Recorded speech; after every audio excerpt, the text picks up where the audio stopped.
timbul 3 tahun terakhir, rapat pendidikan SD Negeri Ciburayu 1 mengalami kenaikan di literasi dan numerasi. Mungkin ini dampak dari komunitas belajar yang kita hidupkan. Ya. Dari mulai alamat kita ini dari ketiga RW 9. Ya. Ini profil sekolah SD Ciburayu 1 berdiri sejak tahun 1960 dengan SK izin pendiriannya diperbaharui pada tahun 2019 karena berdirinya sekolah baru. Visi misi SD Negeri Ciburayu 1 kita terwujudnya peserta didik berprestasi, cerdas, berbudaya, dan berkarakter yang berdasarkan profil pelajar Pancasila. Dari dasar inilah, dari visi inilah kita membuat program komunitas belajar. Di sini tidak hanya peserta didik, saya mengharapkan semua warga sekolah berbahagia, termasuk gurunya. Kita ingin menampilkan sesuatu yang beda, sehingga bahagianya itu kepala sekolah bahagia, guru bahagia, peserta didik bahagia, orang tua pun bahagia. Itu kita dalam mempengaruhi lingkungan sekolah kita. Ini Dewan Guru yang dan staf pengajar di SD Ciburayu 1 sengaja saya bikin profilnya sesuai dengan karakter kesukaan masing-masing. Saya sukanya pramuka sehingga saya menggunakan ini pramuka. Anak-anak senang, wah ayah ibu guru, ayah tukang masak, ayah ini Pak Hamdan ceritanya eksekutor, dia selalu jadi pimpinan di dalam ini sudah satu Pak Irfan karena dia ingin sesuatu yang beda katanya. Melindungi Bu ya. Ini dalam rangka mewujudkan guru bahagia, jadi sesuai dengan karakter dan kesukaannya masing-masing. Nah, kemudian tujuan komunitas belajar kita adalah satu, mengedukasi anggota komunitas. Anggota komunitas kita adalah semua guru harus ikut masuk komunitas. Ya. Jadi komunitas kita ini masih satu sekolah, tetapi sekarang kita sudah punya komunitas di PMN. Nanti Bapak Ibu boleh masuk komunitas kita dengan cara klik. Kemudian mendukung, merancang dan berinteraksi kolaborasi antar anggota komunitas. Ya. Kemudian membina anggota kelompok dengan mengajak anggota kelompok untuk mulai belajar dan belajar secara berkelanjutan. Karena kita prinsipnya guru adalah murid, sehingga kita terus belajar dan belajar dari sesama. Jadi kita prinsip di Ciburayu 1 ini, setiap tempat adalah sekolahan, setiap orang adalah guru. Artinya bahwa di setiap tempat dimanapun kita belajar, jadi membina kelompok itu bukan dari kepala sekolah saja, tetapi dari sesama guru nantinya. Nanti setelah lihat program. Kemudian mendorong anggota dengan mempromosikan pekerjaan dari masing-masing dengan cara berdiskusi, berbagi, menyampaikan permasalahan gitu. Kemudian integrasikan pembelajaran yang didapat melalui komunitas dalam pekerjaan sehari-hari. Jadi apa permasalahan yang di kelasnya tentu berbeda-beda ya. Walaupun kita dialognya itu sambil bercanda, sambil ini, tapi itu banyak nilai positif yang dapat kita ambil. Bisa kadang saya pun tersadarkan melalui mobil ini oleh teman-teman gitu. Kemudian manfaat yang dapat kita rasakan, kita membangun jejaring antara pendidik. Ya, tahun pertama menyelenggarakan sekolah penggerak, guru sampai menyebutkan, Bu, kita ini bukan angkot monster, tapi kita angkot Ciburayu. Sampai guru itu bilang begitu. Terus siswa kelas, kelas, sampai ada yang bilang, Bu, kapan belajarnya? Jadi belajar itu karena dia nulis. Itu namanya belajar. Menurut anak-anak SD Ciburayu 1 awal di tahun pertama sekolah penggerak. Nah, melalui itulah kita membangun jejaring antar pendidik, kemudian memberikan ruang bagi para pendidik untuk berkomunikasi dan berbagi informasi. Kemudian menstimulan, memberikan penghargaan ya, pembelajaran yang menjadi wadah untuk komunikasi. Anak-anak pun menjadi mentor, gitu, mentoring ke anak-anak yang peserta didik. Kemudian mendorong anggota komunitas untuk mengembangkan aksi nyata dengan hasil yang terukur. Sekarang pun saya sedang membuat rencana lomba menghias kelas dengan lomba membuat media pembelajaran. Kemudian menghasilkan pengetahuan satu lagi. Nah, menghasilkan pengetahuan baru untuk membantu anggota mengubah praktik yang dia laksanakan sesuai dengan kebutuhan peserta. Yang pertama itu mereview KWSP.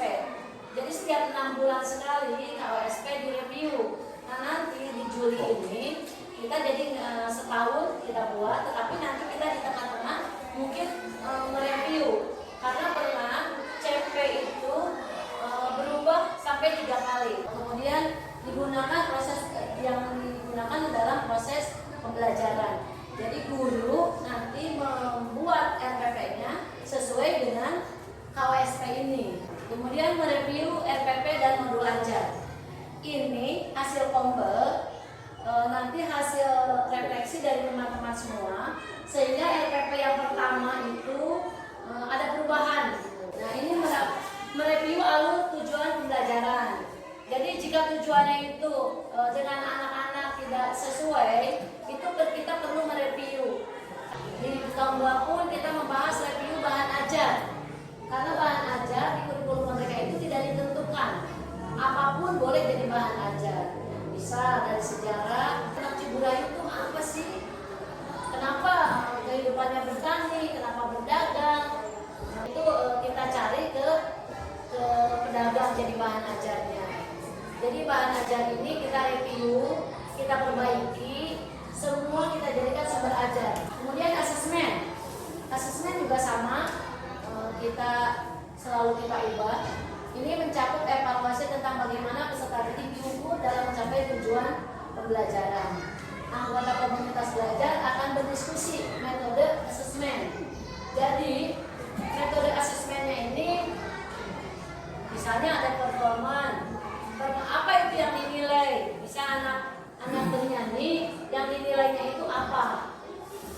Apakah penampilannya, apakah suaranya, apakah hal lainnya? Ini kita diskusikan di dalam menentukan asesmen. Penilaian asesmen dan rapor. Jadi di kita ini ada 2 rapor yang kita terbitkan setiap 6 bulan sekali. Yang pertama rapor akademik, yang kedua rapor proyek. Kita bahas juga di sini karena ada beberapa permasalahan mengolah rapor proyek dan rapor akademik. Next, Pak. 7 mereview modul proyek. P5 kita ada organisasinya. Jadi ketua proyek, kemudian penanggung jawab per fase. Nah, penanggung jawab per fase ini dari fase A, fase B, fase C. Fase A bekerja sama kelas 1 dan kelas 2. Fase B kelas 3 dan kelas 4. Fase C kelas 5 dan kelas 6. Kemudian praktik baik membuat best practice. Ya. Ini berbagi praktik baik, teman-teman guru lah yang membuat praktik baik di PMM-nya. Sehingga banyak di guru Ciburayu 1 itu mendapatkan piagam dari praktik baik best practice. Jadi menceritakan alhamdulillah dengan program praktik baik ini 2 orang guru lolos menjadi guru penggerak. Berikutnya pembelajaran terdiferensiasi ini yang kita utamakan karena kita bertujuan walaupun SD Ciburayu 1 ada mengalami kenaikan rapat pendidikan, tapi di bidang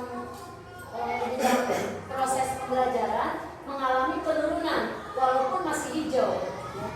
Posisinya hijau tetapi mengalami penurunan sedikit.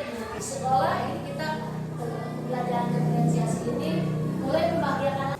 Kemudian PMM dan aksi nyata. Dimulai ini komunitas belajar kita terdaftar di PMM. Kalau awalnya kita hanya untuk sekolah kita sendiri. PMM itu harus diklat mandiri 2 kali mendapatkan sertifikat. Jadi sebenarnya mudah. Yang motivasinya ke teman-teman sehingga yang daftar ke PMM Kombel ini tidak akunnya Pak Hamdan.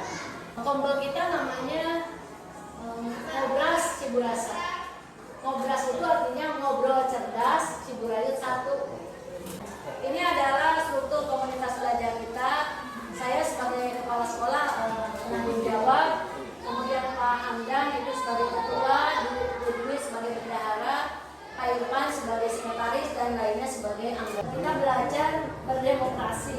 Jadi, dan ini pun disusun kita bersama-sama. Pelajaran diferensiasi itu setiap hari Kombel selalu muncul, walaupun kita sudah menentukan. Nah, ini link yang kita buat di PMM. Bapak Ibu boleh mencobanya. Program kita di tahun pertama itu punya mota sama mota itu nyomot mentah. Jadi program kita nyomot mentah, dan ini pun dari sampai tahun ketiga kita hilangkan karena belum berhasil. Jadi mota dengan cantik itu Ciburayut anti plastik. Jadi anak-anak itu setiap sekolah bawa omprek. Mereka jajan, misalnya jajan cilok, jajan somai, itu kirimnya atau tempatnya dari kita, supaya menghindari itu mengurangi ya. Jadi banyak keluhan juga ya, sisi positifnya, sisi negatifnya. Kemudian di tahun kedua kita membuat program kasus limit, karena waktu itu numerasi kita jelek, turun, bahkan merah, numerasi dan literasi kita merah. Maka di Kombel ini kita menciptakan program sasis limit, 1 siswa 15 menit untuk dibimbing oleh guru membaca, dikejar. Teman-teman mungkin apa sih ini Kombel itu gitu. Pasti di sekolah-sekolah pun sudah ada Kombel, tetapi mungkin perlu ditekankan lagi oleh teman-teman kepala sekolah, sehingga permasalahan apapun yang ada di sekolah kita bisa kita dibahas bersama-sama dengan anggota komunitas gitu. Sebenarnya banyak sekali kendala saya di dalam melaksanakan Kombel BSD Ciburayut 1 ini. Ya, tidak semua guru punya paham yang sama, ya, karena budaya kerjanya berbeda-beda satu dengan yang lainnya.